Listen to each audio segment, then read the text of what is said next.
Hello, everybody. I'm your host, Tia. And I'm your host, Koya. Welcome to the Wig Life podcast. For wig lovers and wearers navigating life. Because it's not just wigs, it's life. Let's get into the episode. Hello, everybody. Okay, we have a really special guest. I'm so excited. We have Beth today from Best Hair, and she is not only a great YouTuber and reviewer, but she's my actual friend, and I'm so excited to have her. So, Yay. Welcome, Beth. Why don't you tell us a little bit about yourself? Hi, Tia. Hi, Koya. I am so excited to be on your podcast.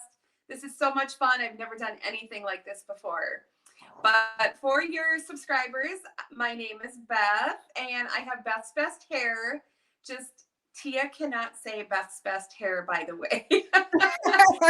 I can't. You can just call me BB Hair. I guess I didn't think that through when. Anyhow, I review poly on wigs, and I have reviewed other wigs in the past on my channel, and I started that in April of 21. And so I'm coming up on my 2-year anniversary, and I'm having so much fun with all this beautiful hair. Oh my gosh. Congratulations. Wow. Congratulations on making 2 years. YouTube is not easy, so that's great. No, time flies too sometimes. So why don't you tell everybody sort of like how you got into wigs in the first place? Sure. So I got into wigs because my hair was thinning, severely thinning, and I found out that I had androgenic alopecia. Now, this was a matter of 20 to 30 years where I kept seeing the thinning on top of my head. And kind of like you, Tia, how you had mentioned, I always wore my hair up in a messy bun. I wore extensions. I used the hair fibers. And I started doing that in my 40s. But I noticed thinning in my late 20s. And it was right on top. And it just got to the point where I didn't know what to do. Nobody could tell me what was going on. I'm from a small town. We hadn't really heard about alopecia before. And what I knew about alopecia was I thought it was complete and total hair loss on your whole body.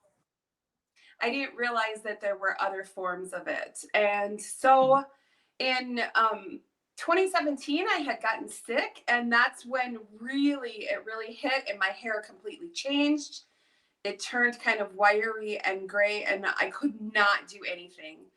And so I still monkeyed around with coloring fibers and so forth. And then in 2020, I bought my first topper.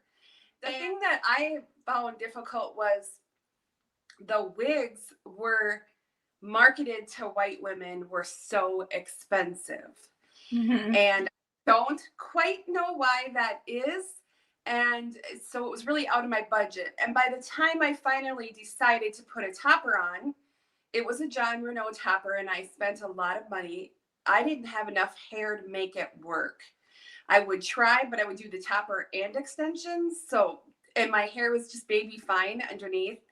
So it didn't really work. And then I was 50 at the time. And then finally, I'm like, I just have to put a wig on this thing. I guess that was 2020 when I did my first wig. I'm sorry. I messed up there. But it was 2017, 18 when I started doing the topper. And so then, we have been shut down, and I was doing a lot of Zoom meetings, and you see your hair, you see your scalp, and you're like, this is not acceptable. I have a public job. I can't look like this. And so I started looking at wigs, and that's how I ended up getting my first wig. And then from that point on, I'm like, okay, this is forever. Yeah. So can you explain for people who don't know what a topper is? What is the difference between a topper and a wig? Are they the same thing? Are they interchangeable, or? So a topper is just that. It's just a top piece. So you wear your natural hair underneath, and it's just basically like the top of a wig. And then it has clips. So you clip into your bio hair and then you blend what bio hair you have into the topper. Now they've come a long way with toppers since then, where you can buy lace front toppers. At the time, they didn't have it, or if they did, it was out of my budget. And the only problem with toppers is, like I said, you have to have the bio hair underneath to blend the color and then you can get that traction alopecia, which you can also get from extensions. Yes, yes. Yes, Ikoya talked about that in our episode where I was talking about my hair loss. Yeah, episode 2. For those of you who want to go back and listen, it was episode 2. Yeah, we talked all about hair loss and different experiences. I think what you're saying, Beth, is really interesting. So think more like toupee as opposed to, because a lot of women didn't understand that you can have your bio hair here. So a topper is really meant if you are thinning in here, like a man would thin and have his hairline. Women, that happens to women too. I don't know why we don't talk about that more. My stepdad has adopted me, so he's my dad now. I'm trying to get into this whole. So my dad, his mom would go to the beauty salon every week, and she had this sort of big sort of beehive thing going on, and I thought that was just like, oh, that's her style, that's what she's saying.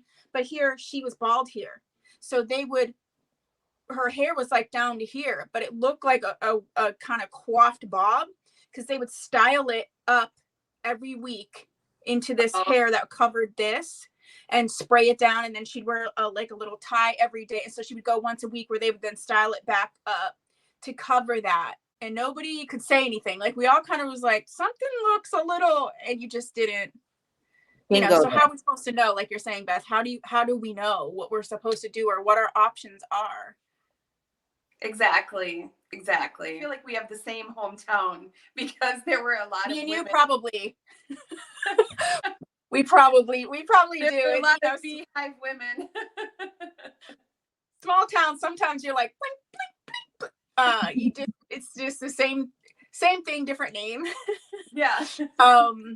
So you were talking, and I think this is going to lead into sort of how you got into Paula Young wigs. So we want to ask you about like how you got into Paula Young wigs, and you had mentioned, some of the wigs marketed to women who are not of color are at a higher price point. So why don't you talk a little bit more about that and like how that maybe led you to the Paula Young? Yeah. So when I finally decided, we were shut down and I was working from home in 2020 in the spring and summer, and I decided that I needed to really look into wigs. So I started doing a lot of research, and I looked on YouTube, of course. I would look at a style online, and then I would search YouTube for reviews and colors, because it's such a hard thing. And I was just shocked at the prices. And maybe for some people, a $300, $400, $500 wig isn't that expensive.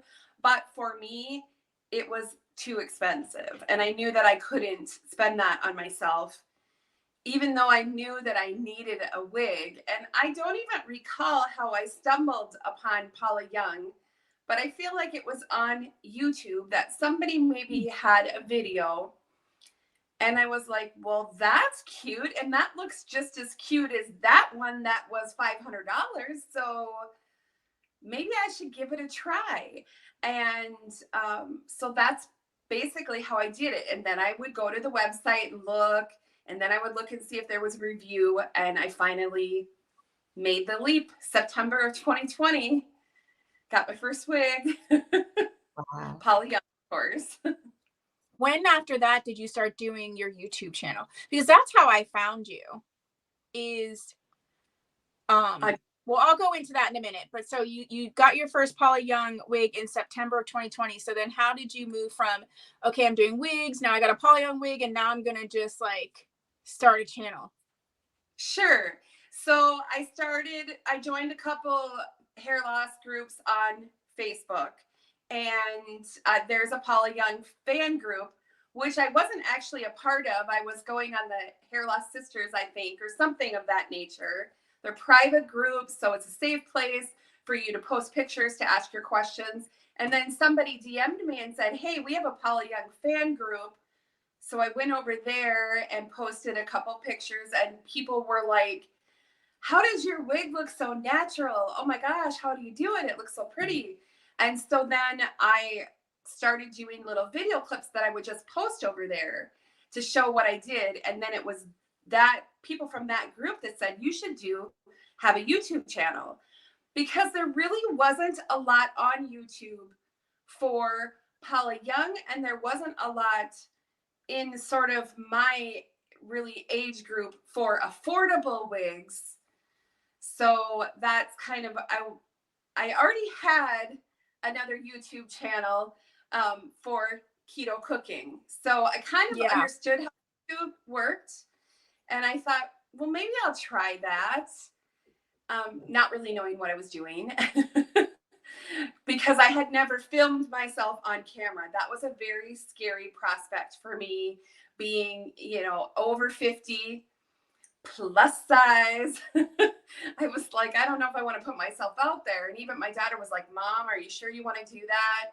But I thought, if I could just help even one person, maybe 5 people, maybe 10, so that they don't have to struggle the way I struggled. Because, like I said, my journey went on for 30 years before I put something on my head. Mm-hmm. So I Wow. didn't want anybody to do that. I just want to say kudos to you for doing that, for having the guts, because it's really hard to do YouTube just when everything is perfect. You know what I mean? Even we all have our insecurities. So to want to have the guts and just want to really help somebody else, I think that's so awesome, Beth. I think that's so powerful. And you really are, I'm sure, helping so many people with your channel and what you're doing. So that's awesome. Well, I think I completely agree. And I like that you did at least contemplate it on some level. I do think sometimes people come into YouTube and they're not really realistic, or they're not understanding that, unfortunately, you can get comments about things, your person, that you can't change, and you really have to understand. And until you get them, you kind of like, why would anybody care? Why would people? But they do, and they type it and they hit send. And so it is sort of that. I like that you at least thought, okay, but beyond that, there's people out there that need my help, and so I'm willing to sort of figure that part out in order to get there. And I think that's super cool, because it is scary. It's scary to put yourself out there in general, Yes. let alone on the internet. Yes. That's really powerful that you did And, that. and at the time, so I never told anybody that I worked with that I was wearing wigs. And kind of back to Oh, your interview, Tia, how you would wear your hair up in a messy bun. So that's what I did. And I would wear extensions. So if I ever put my hair down and had a topper, people were like, oh, I didn't know your hair was so long. It's so pretty when you wear it down. So when I went into wearing wigs, they didn't really question it. They just thought I got my hair cut and I got my hair colored. And so nobody at work, absolutely nobody knew. So then Wow. to start a YouTube channel with wearing wigs and myself on camera was a little scary, but I thought, you know what?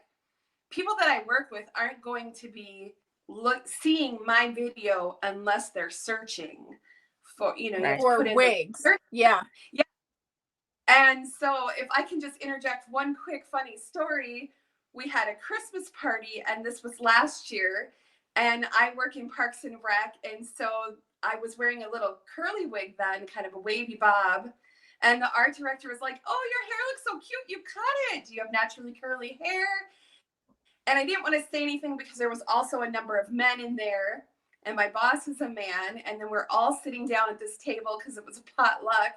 And he's like, hey, everybody, did you know that Beth is famous? She has a YouTube channel. And I was Oh like, my gosh. and so then I was like, okay, here it is. You're coming out of the hair closet. And I was just getting ready to say something. And then he goes, Beth's Keto Kitchen. He goes, Oh my and then a gosh. couple of the other guys go, oh, yeah, we subscribe. I like her cooking videos. I love So it. then I was like, okay, gulp. But I Yeah, made you it. I survived. outed yourself. That is a great Yeah. story. So So I found you because people kept asking me. So I've always reviewed both a beauty supply store type affordable wigs, and then the wigs that were the name brand wigs. I've always sort of been in between. And so people would ask me all the time, have you reviewed Polly Young? Have you done this one, that? And at first I kind of, when I would search, and this wasn't like, this isn't a negative thing, but I could tell, first of all, there wasn't a lot on YouTube at all. I went to the website and I was trying to kind of find, different videos on the styles, because I know sometimes the stock photos can just be crazy. You know what I mean? And I'm like, I don't see anybody wearing them. And the couple videos that came up, you could tell that they were like older videos, or sort of like, they wasn't like what I was used to seeing. They were all vertical and sort of like, I don't know. It's like, okay, well, maybe they're not popular because, and they're just not popular. Like, this is an older, like Revlon, it doesn't exist anymore, but they used to have wigs. I was like, is this sort of just like an older thing going out of style? I'm not going to, I don't want to buy these wigs and nobody's buying them. And when I searched, then you started coming up. Then I was looking and I was like, okay, hey, wait. And then you mentioned the Facebook group. So I went in there and I'm like, these people are hardcore when it comes to Polly Young. And so I was like, okay, I'll order some. And I was kind of like, because I had my little coupon code that I found, and I was like, okay, put in cart. And I was like, wait a second, I can get a few more. So that's how I started, and I found you, and then I reached out and we started chatting. But in the midst of that, you just become sort of an ambassador, or started to work with Polly Young. Tell us how that happened, and what Sure. that's been like. Sure. So shortly after I started my review channel, and when I started it, I was reviewing wigs that I was buying for myself and wearing. So they were always sort of that same color, the same style. And I wanted to just sort of expand and show a few more things. But as we know, budget played into it for me. So through Instagram, I tagged myself on a picture for Polly Young, and I sent them a private message and I said, hey, I have this review channel and I review Polly Young wigs that I'm purchasing for myself. And I would love to have the opportunity to collaborate with you, AKA free wigs, right? So I was like, right. maybe there's some off chance. And in the meantime, I had also sent out a couple the wig company had reached out. So I had done a couple reviews for them, and Wig Pro had reached out and actually sent me wigs, but I sent them back because then they messaged me back on Polly Young, and whoever had received the message sent it up the chain. And they said, and this kind of went on for about 3 weeks back and forth. And then they said, we're having a board meeting and we're going to look at your videos and we're going to talk about you. And I was like, what? Wow. Because Right. I only had my channel for just maybe 4 months at that point. That was like June or July of 21. And so then about a month later, I think it was probably in July, that the VP of marketing and creative brand management called me.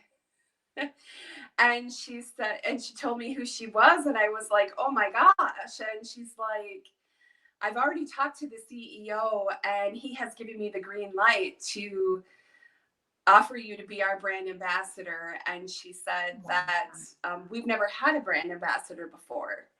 And so we would love for you to be that person. And she's like, this is really a big honor. It's Specialty Commerce Corp. So they have other companies within the beauty industry. So they do have other, I think, ambassadors for other portions of it, but not for Polly Young. So we started going back and forth. And so then we went back on she said to me, can you send me your, I don't even know what it's called now, like your resume, but your media kit. Media kit. Yeah. She's like, oh, do you have a media kit? And I said, sure, I'll get that right over to you. So I'm like, Google Media Kit. Media Kit. That sounds like Ikoya. So I'm the queen. I am the what? queen. I have a PhD in Google University. I will be like, yep, and I'll do the same thing you do. Oh, I can get that to you, no problem. And Google it out. So I quick put together and I was like, well, I have like maybe 500 subscribers. And I'm thinking, how do I market myself? So, but I did, and I put it together and I just put some pretty pictures in there. And and then we got a contract, and that was how it all played out. Wow. So Isn't that crazy? amazing. Absolutely amazing. I think your story is so powerful. And I think it's going to help so many people because, I mean, you went from being insecure and kind of shy and scared to helping people to being an ambassador, like within a very short period of time. So that's really awesome. And I would just be curious, like, what advice would you give someone who wants to do what you're doing to, work with companies and because we have a lot of people who do wig reviews who also listen to the podcast and watch the YouTube channel. So what advice would you give them, Beth? I think the best thing that you can do with your channel is find something that you're passionate about, something that you believe in, that you can really stand behind. Because I think that there's a lot of phoniness as there with everything sort of in Hollywood. YouTube has the phony side too. And I think there's something to being authentic and something to being relatable. So believing in the product that you want to promote or stand by is super important. And so for me, I was already doing that because I believed in Paula Young. I bought some of the expensive pieces, and contrary to what people will tell you, the fibers are not any different. If you compare apples to apples, cap to cap, Paula Young is going to be your better deal because they have their team of designers. And so we are purchasing directly from them. We're not purchasing from a third-party retailer. So those savings are passed on to their customer. And these wigs are made in the same factories as Raquel Welch, for instance. So I believed in that because I thought there has to be a market for women like me who I can't go and spend a mortgage payment on hair. Yeah.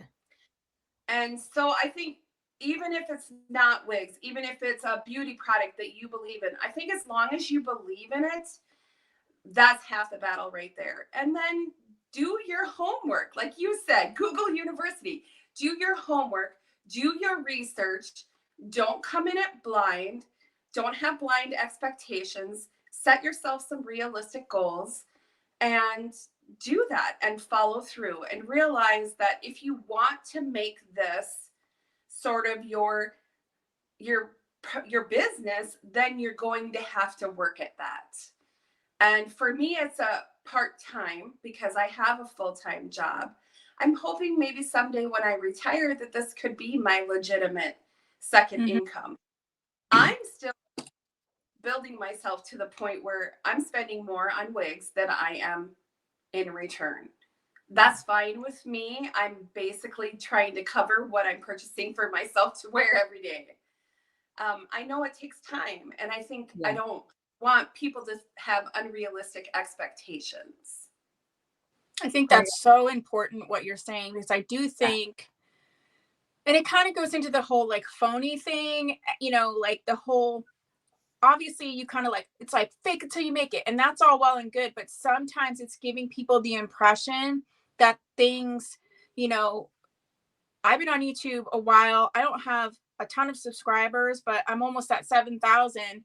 And I guess I thought I would be making more money from YouTube itself. Like people are talking about like, oh, I do YouTube. Like the thing about it is most of the time you're making money on YouTube from multiple streams and like sponsorships or ambassadorships, or like people think you're just on YouTube and you're getting the views and then like Google's writing you this huge check. They're not. They are not. Yeah, and like you're saying, you have to be realistic. You have to do your homework. It's just like anything else. Even a side hustle is still, it's still a hustle. It's still work. There's still effort to be put in. But I love that you kind of like put yourself out there and you're like, hey, maybe they won't even see my message. Maybe they won't even reply back, but you still did that. And that Yeah, is huge because you're not going to get anything if you don't ask. exactly. I agree. Exactly. I have another question. So, like you were saying, you were a beginner, and I know we do have people who listen who want to be ambassadors, influencers, but we also have people who listen who wear wigs and they're not necessarily in social media or doing anything. Is there a Paula Young wig that you would recommend to somebody who is a beginner, to who is, just starting out and trying to, find a wig to wear? I think that it really depends on each individual person. What does your bio hair look like? What color is it? What is the texture? Do you naturally have curly hair, straight hair, fine hair? Because when we get wigs, for anybody who has had thinning hair or hair loss, you will put it on your head and you will say, "Oh my God, what did I just do? This looks ridiculous. I can't wear this. This is way too much hair." Yeah. But I have to tell you, I had more hair than this when I was 25. I had Mm-hmm. the long, curly, big. I could have been in a rock band. I missed my call. The 80s hair. So you have to realize, and what the cap features make that difference. So Mm. they're all basically machine made unless you buy a hand tied wig. Then you're looking at a higher price point. So it's important to kind of understand that. Like, what exactly are you looking for? So I had done a lot of research and a lot of looking at videos. So my first wig was Ashley from Paula Young. That was a heat safe wig. Paula Young calls it VersaFiber, and all of their VersaFibers are rooted. And I knew that I really wanted that root because I felt like that would look more natural. I didn't necessarily need to have a clean part. You never saw my part in the early 90s because I just had so much hair. So Mm-hmm. for me, I didn't need to have that flat, clean part. And so I was like, yeah, I'll take some permatease. I want a little lift. And and then I really liked the idea of the heat friendly fibers because I had bought one previously that wasn't heat safe, but I had been watching videos and a lot of them were women that looked like Tia and women that looked like you, Ikoya.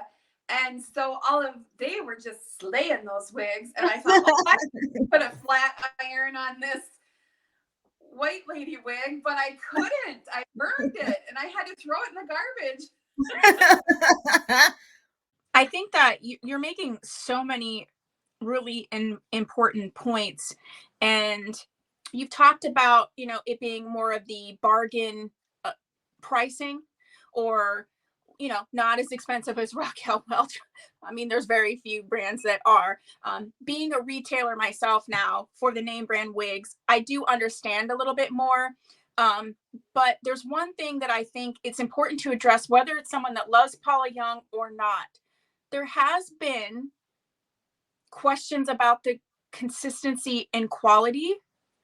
And if you want to talk about that, like, what tips would you give to people to maybe avoid or remedy, or what some of that thing is? Because I definitely have some thoughts on that, which I think would is kind of on the part of the consumer a little bit to understand what they're getting, like cap construction wise, but also what would your suggestion be? Because I know in the group it's brought up a lot. So I don't know if it's an actual real thing because I'm newer to Paula Young, or if it's just, do you know what I'm saying? Like, is this just like our expectations have been inflated a little bit, or is this real, or do you know what I'm saying? I do. I do. And I would actually like to answer that because, I probably have 100, 200 Paula Young wigs. I have had one that I had to return out of that. I think the thing with and Polly Young is that because they have so many, and they like what they make compared to what Raquel Welch makes and what they sell is so much more. Mm-hmm. They have huge volume. If they pull out, these in Indonesia will shut down. So I think what happens is sometimes some slip through the cracks, and there's sometimes just a couple of people that will just complain and complain. And I have seen one person who just says the same thing over and over. And yeah, the squeaky wheel gets noticed, right? That gets fixed. I think that Paul Young truly cares about their customer and they want to help. Now, they do a lot of quality control. They used to visit the factories twice a year prior to COVID. Now, I do know that they were just over there now in this fall and looking at the factories and how things are made and how things are checked. So I think, like anything, sure, they could have improvement in that. But ultimately, I don't think they're ever trying to make an inferior product. They stand behind their product. They believe in their product. They've been a company in business for 45 years. And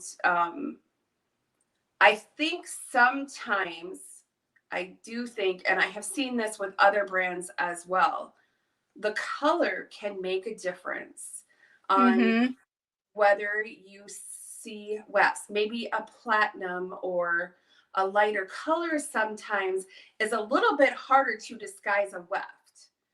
So Yeah.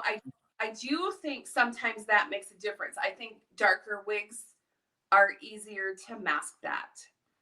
Or rooted style.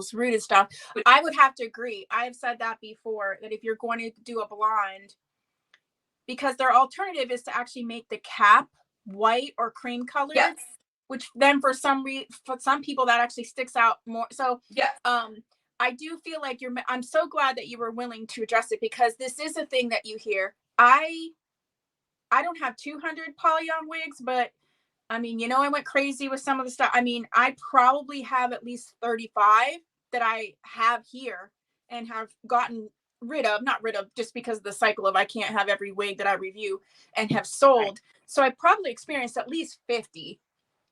And there was only one style that I felt potentially, I wouldn't say that it had issues. I could see why someone who wasn't versed would have issues. And this is one of the things about your channel that I absolutely love. You always take the wig and like gruff up the part or mess the part up, because like those fibers can stick together. And I remember it was what was that, Modern Beach? Was that Modern Beach? Yeah. You know what I'm talking about. So yeah, that was the wig that a lot of people had issues with. And I think part of it was they were trying to treat it as a lace front when it was a full cap machine made wig, yeah, first of all. And second of all, they weren't breaking up that primitive, and that, like, that's your thing, to like break it up, loosen it up, and play with it. Yeah. So maybe you can talk a little bit about that, like how wigs don't necessarily come right out of the box looking perfect. No, you got to work with them. Yeah. And I think, and I don't know how to say this, but I feel like sometimes maybe women who look like me aren't used to working with wigs. And so those wigs that are marketed for white women are marketed to just put on and go. They're not used to playing with their wigs. Tia, I have been a subscriber of yours for years before I even thought about my first wig. Because you're like showing what you do, and I'm like, gosh, look at her go. She's just going for it and styling it and showing you what to do. But I think a lot of people either don't have those skills or are intimidated to do anything. So I'm sorry, and then I went on a tangent and I kind of forgot your question. No, you're right on. You're answering it. Yeah. Just giving tips about going in and styling. I know for me personally, after connecting with Tia, that is something that I have noticed is, for those of you who are listening, who may not be able to see me, I'm an African-American woman. And we do have a lot of wig wearers in our community, and a lot of access to wigs. So we do a lot of styling and things. And so I know that I also have a YouTube channel where I review wigs, and I have had women ask questions. How do you make it look so natural? What are you doing? And it wasn't until I connected with Tia that I realized there is a big difference in the communities. And when I say communities, I'm talking about Black and white women as far as like information and styling. I think we're a little bit more versed in, or a little bit more used to, or have more access to information about styling as opposed to in other communities. And that was something, I'll be honest, I really did not realize until getting on YouTube, talking to more women, talking to women in other communities, and really realizing that, you know, it's not as accessible as it is for me. And I never knew that. I really didn't. So I'm sure this will help people who are listening as well know that there is barriers to entry in the wig world still in 2023. So I think that's one of the more powerful things, and one of the things we wanted to do with this podcast is kind of break those walls down and allow people to see each other and get the information that we need. Because at the end of the day, we all want to wear our wigs. We all want to look good. So it doesn't matter how you get there, as long as you get there. So I think that's really great that you're open and sharing, and you guys are sharing, some of the things, because for a woman who is wearing a wig because she's going through a health issue or because something is going on, it's a different experience than someone who, like me, is doing a protective styling or just wearing it more for fashion. Well, and that's really important, right? And what you and Beth are saying, because statistically, the wig, the industry of wigs is really more of a 90-10. So 90% women of color, 10%. Like, it's very, top side. It's heavy on. So of course, a lot of the marketing is going to go that way. And to your point, Beth, I think that it's really important. You touched on something, and I lost it for a second, but I came back. I think the thing is that for women who are not of color, or if you're in a scenario where, and of course we're using all these terms as generally as we can, we're just having a conversation. Yes. But if you don't see that normally in everyday life, first of all, you don't know what you don't know. You don't even know what to ask, all these things that Beth has been sharing. But the other thing is that wigs marketed towards women who are not of color were first and foremost marketed because of a medical reason. They were called medical wigs, whether that was due to cancer treatments, hair loss, things like that.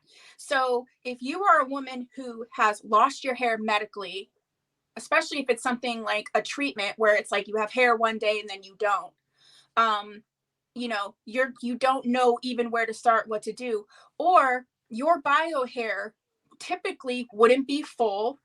It wouldn't necessarily, you may not have styled your bio hair very often. Now you have wigs, which is awesome, and they're Versafiber, awesome. But then you're kind of like, but it's not even like, let me try what I did with my own hair. My own hair was straight, and and it wouldn't even hold a curl. So it's like, you're also saying now you have to learn the curve of wigs in general, and then also the curve of styling. And that's what I love about Beth's channel so much, is she does so much styling and just shows you really what to do. And I think that's a huge barrier for a lot of people. Yeah. I really wanted to show what the wig looks like right out of the box. This is how it looks. It's machine made. It has this crisscross parting. Do you just put it on your head and go? No, this is what you have to do to be able to walk out the door. Because there were a lot of wig reviews out there where I would turn on the channel and everybody already looks beautiful. Their wig was gorgeous. It was all ready to go, and they just talked about it. Nobody actually showed, but how did you get it from the box to looking like that? Yeah. That's what I want to know. Yeah. And that's so important. I actually had someone who purchased a wig from me, and it was Tresselor's Trend, which is a trendy style in general. but she was very upset because she's like, this isn't the wig you sold. Like, you sent me a wig that this isn't the real wig. Like, and I was like, yeah, it came from Tressalor. I drop ship from Tressalor. But she said, well, it doesn't look like it looks like on Taz. And if you don't know who Taz is, Taz's Wig Closet, she's a very large YouTuber for wigs. She's stunning. And she's an expert. And so I said, okay, well, back it up, because Taz did a couple of things and let me help you. And so I said, if I could, I didn't even consider what you're saying is like, well, that's where she got, like, I want to look like Taz looks. We got some steps, okay? Because, Taz is showing you sort of the end product, which is great. And she's showing you the best parts of what the wigs can do, which is great. But like you're saying, Beth, okay, but like, I'm here and I want to be where Taz is. What do I do in here? And then one more point to what you were saying, only just so I don't forget. It's very interesting. I got a comment on a video just recently, and they said, and it was someone who was a woman of color, and she was like, I don't even get it. Why don't you just grow your hair out instead of messing with this wig? And I thought about deleting it because I don't do negative and drama. And then she also said, why are you talking about yourself in the third person? I was talking about the wig, and I was like, she's great, she's this. And I said, first of all, I said, I'm saying she because most wigs have female names. And I don't, it's not my bio hair, so it's obviously not me. I said, yeah, I'm saying that because I'm talking about the wig. I'm not talking about myself in the third person. Tia doesn't do that.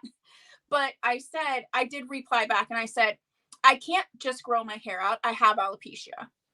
And like you were saying, Akoya, I think in some communities, that's just not something they really consider. They consider it more of a choice as opposed to you don't have a choice. Right. So let me ask you this, Beth, before we wrap things up. What tip would you give to someone who is beginning, to style their wigs or just getting into? What is a tip, or what is something that you would leave them with or want them to know? Oh my gosh. I know it's so much, right? That was a loaded question. whatever answer you have, that's what we want to hear. I do have a video for new wig wearers, so okay, we'll link that for everyone. I would refer them to that, but again, do your research, watch some videos, study, learn a little bit about wigs. And that really helped me feel confident. When I got my first wig, I had been watching videos on wig wearing for 6 months. Wow. And so I felt quite comfortable when I got my first wig that I knew I didn't just put it on my head. I knew first and foremost, I needed a velvet wig grip underneath to hold it on. And because the full cap wigs don't have clips that you clip to bio hair. It's a stretchy cap. We have a nape. We might have some bendy metal tabs in the nape. So I knew that. And I kind of thought, okay, I need to spritz it with water, wake up the fibers. It's been sitting in a box, mess it up, activate the permatease, play with it, decide how I want to wear it.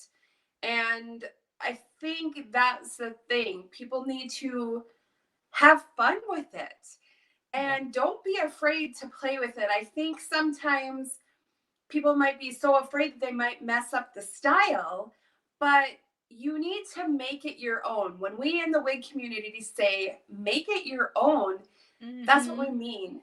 Yeah. So that you feel comfortable, because if you don't feel comfortable, you're not going to wear it. And then that defeats the purpose, right? You bought the wig because you want to wear it, because like me, you needed to. And so when I put on that first wig, that's what I did. Now, I took selfies, and I had never taken selfies. I sent them to my sisters. I walked out and I showed my husband and my daughter, and my daughter's like, oh, it looks just like your hair. You look beautiful. My sisters were like, I love it. And my husband said, you need to give me a minute because you look like your sister.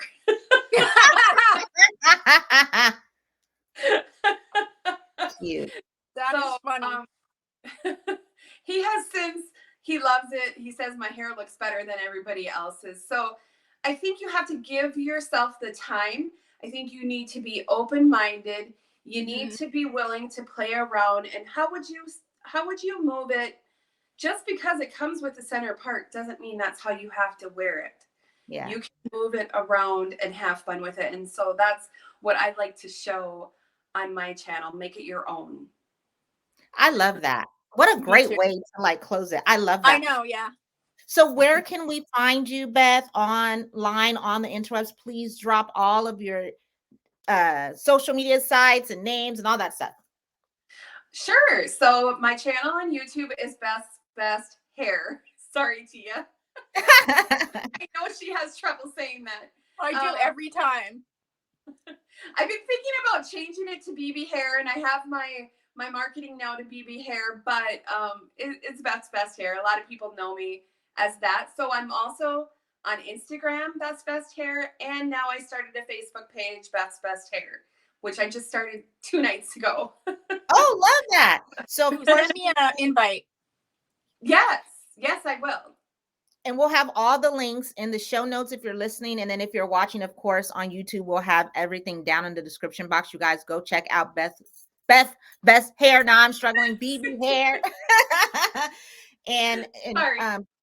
Thank you. No, don't be sorry. And thank you so much for sharing your story. Not only sharing your story about how you became an ambassador, but also like your experience and what you did. I think this is a powerful story, and I know it'll help people out there. So thank you so much, Beth. Well, I'm so so much, glad. Beth. Thank you. I'm so glad that you invited me on. This was really fun, and it was great to meet you, Ikoya. And yes, we need to just do a collab video together, right? That would be a lot of fun. I would love that.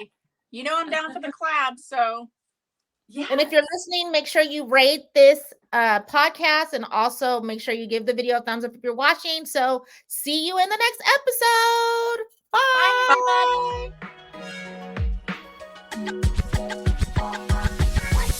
If you enjoyed the episode and you'd like to help support the Wig Life podcast, please subscribe and leave a rating or review wherever you like to listen.